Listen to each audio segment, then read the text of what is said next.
Savol.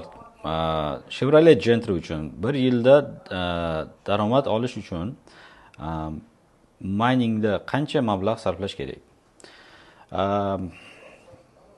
Tak. Javob. Tak, Gentra bir yilda 15 ming dollar tursa, daromad olish uchun siz shunchaki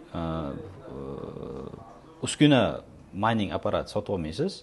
Bu qonuniy bo'lishligi uchun elektrostansiya qurishingiz kerak, солнечный elektrostansiya qurishingiz kerak.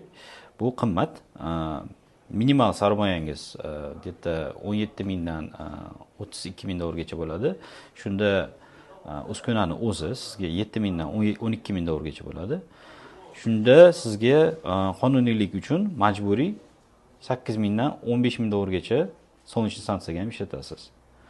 Tak, xulosa, O'zbekistonda mining bu arzon start emas, bu energetika biznesi. Shuning uchun, biroq bulut miningda siz 19 ming dollar bilan 4 yil davomida 3 ta Gentra olish ehtimoli mavjud. Тут очень много писаний.